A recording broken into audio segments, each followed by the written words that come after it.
يا من له صبري وكل شكايتي وبقربه كم تنجلي أشجاري. الحمد لله والصلاة والسلام على رسول الله وعلى آله وصحبه ومن والاه ما توفيق والاعتصام إلا بالله عليه توكلت وإليه أنيب. اللهم صل وسلم وبارك على سيدنا محمد بن عبد الله القائم بحق الله ما ضاق أمر إلا فرجه الله.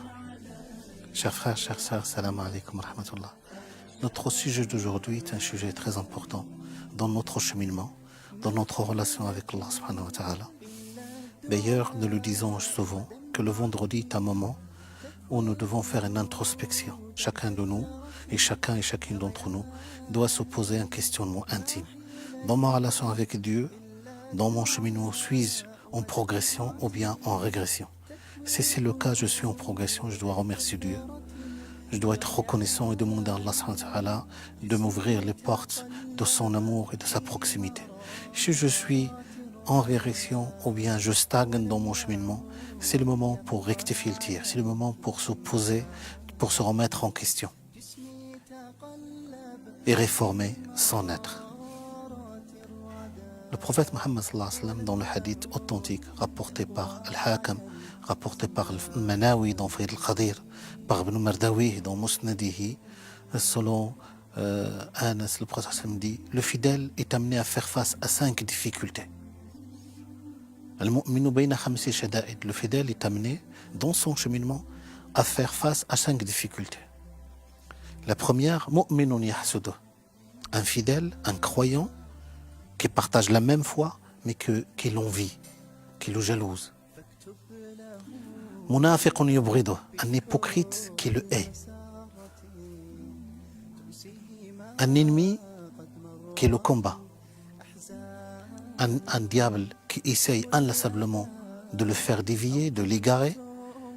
Et puis en dernier, un ego qui l'incite au mal. Très important ce hadith. Parce que le prophète sallam, dès le départ, il nous dit qu'il faut être vigilant dans son cheminement, à composer avec ses difficultés.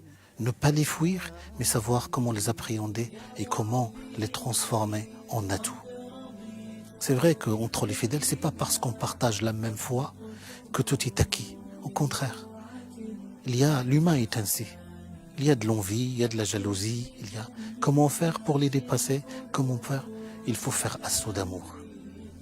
Une personne qui est aimée par Allah subhanahu wa ta'ala, qui aspire à son amour, un meilleur être moral et spirituel, saura dépasser ces petites querelles des égos. Un hypocrite qui le hait. Le prophète Mohammed sallallahu alayhi wa sallam a dû faire face à l'hypocrisie. Nous devons, cela dit dans le hadith, le prophète sallallahu alayhi wa sallam attire notre attention à éviter tous les comportements qui peuvent nous faire tomber ou sombrer dans l'hypocrisie.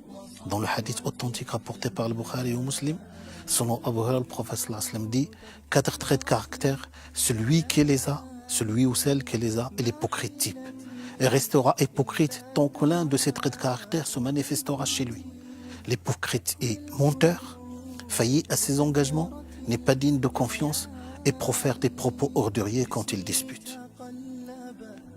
Un ennemi qui le combat, ma foi, c'est tout à fait normal. Dans la vie, il faut faire face. Maintenant, il faut avoir la conviction de défendre ses idées. Les combats, le fidèle est amené à en mener plusieurs. Sur le plan des idées, sur le plan des convictions, sur le plan de vivre sa foi et la défendre. On est amené à faire face, surtout dans un climat où l'islamophobie est devenue de plus en plus décomplexée, de plus en plus assumée au plus haut niveau. Un diable qui essaie inlassablement de l'égarer. Ça, c'est le combat de toujours. De faire face à ses propres tentations, de faire face à ces tentations du diable. C'est facile. Comment faire?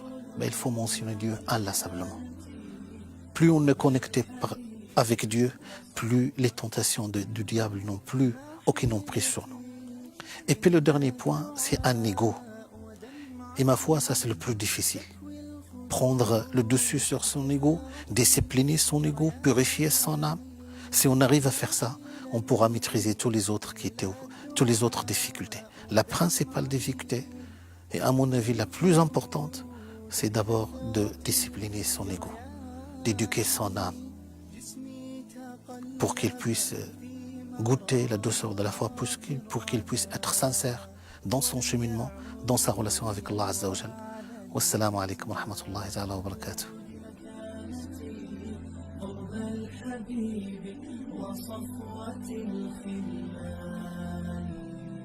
يا رب إني قد رضيت بكل ما قد ذقته من نوعة حرماني فاكتب بجنات الخلود مكانتي قرب الحبيب وصف